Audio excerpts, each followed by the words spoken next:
तो बच्चों चलिए दिए गए प्रश्न को समझते हैं। निम्नलिखित द्विघात समीकरणों को द्विघात सूत्र का प्रयोग करके हल कीजिए। समीकरण दिया गया है 36x का वर्ग माइनस 12ax प्लस ए स्क्वायर माइनस बी स्क्वायर बराबर 0। तो सबसे पहले हम अवधारणा की बात करते हैं। यहाँ द्विघात सूत्र की बात की गई है। द्विघात सूत्र क्या होता है?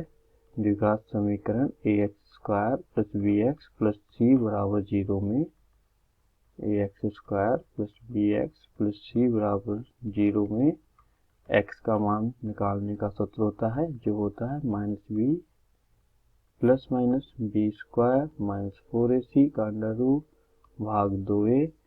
यहाँ पर ये क्या है? हमारा द्विघात सूत्र कहलाता है, जिसे हम श्रीधराचार्य विधि भी कहते हैं। चलिए प्रश्न में दिए गए समीकरण को आगे हल करते हैं। समीकरण हमें दिया गया है 36x का वर्ग माइनस 12ax प्लस ए स्क्वायर माइनस बी स्क्वायर बराबर 0। ये हमारा समीकरण 1 है। समीकरण 1 की हम द्विघात समीकरण के मानक रूप से तुलना करते हैं। ax square plus bx plus c से तुलना करने पर हमें a b c का मान प्राप्त होगा। क्या आता है? a बराबर आएगा 36, b बराबर आएगा माइनस 12a, c बराबर आएगा a स्क्वायर माइनस b स्क्वायर। तो हम लिखेंगे समीकरण 1 में द्विघात सूत्र से a b c का मान रखने पर द्विघात सूत्र से। तो चलिए करते हैं। x बराबर क्या होगा? माइनस b अर्थात minus 12a plus minus under root B square अर्थात माइनस 12a का वर्ग 4 गुना a का मान है 36 और c का मान है a स्क्वायर माइनस बी स्क्वायर भाग 2 गुना a अर्थात 2 गुना 36।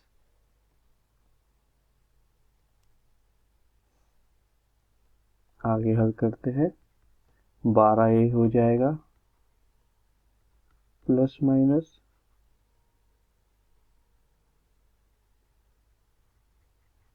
12a का वर्ग 144 a स्क्वायर 36 गुना 4 करने पर भी 144 आएगा। 144 ब्रैकेट अर्थात कोष्टक में ए स्क्वायर माइनस बी स्क्वायर और 36 गुना 2 करने पे आएगा हमारा 72।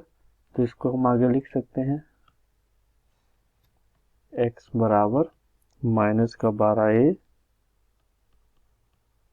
प्लस माइनस अंडर रूट, हमारे अंडर रूट में आया 144 A square minus 144 A square minus B square भाग 2a। ए का मान था हमारा 36, तो हमने रख दिया 2 गुना 36। यहाँ से हम हल करेंगे तो माइनस का 12a प्लस माइनस 144 a का वर्ग माइनस 144 a का वर्ग, माइनस का चिन्ह और माइनस का चिन्ह हो जाएगा प्लस का अर्थात 144 b का वर्ग 36 गुना 2 अर्थात 72। इधर अपना माइनस का नहीं होगा, प्लस का 12 होगा क्योंकि माइनस माइनस प्लस हो जाता है। तो चलिए x बराबर होगा 12a plus minus under root 144 एक का वर्ग से 144 एक का वर्ग कट जाएगा, धन और ऋण अंदर आएगा 144 b का वर्ग नीचे होगा 72।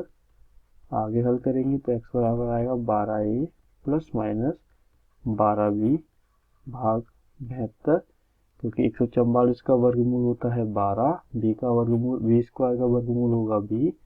तो और सरल रूप में हम लिखना चाहें तो x बराबर हो जाएगा 12 घनिष्ठ लेने पर a प्लस माइनस b बटे 72। 12 से 72 6 बार कट जाएगा, तो हमें x बराबर प्राप्त हो जाएगा a प्लस माइनस b भाग 6। ये हमारा x का मान हो गया। अर्थात एक बार धन चिन्ह लेंगे एक बार ऋण चिन्ह लेंगे तो हमें क्या प्राप्त हो जाएगा? अर्थात x बराबर होगा a प्लस b बटे 6 या x बराबर होगा a माइनस b बटे 6। तो हम कह सकते हैं अतः दिए गए द्विघात समीकरण के मूल a प्लस b बटे 6 और a माइनस b बटे 6 है। आपने देखा किस प्रकार मुख्य अवधारणा के आधार पर हमने प्रश्न को हल किया है। आशा करता हूँ आपको यह समझ आया होगा। धन्यवाद।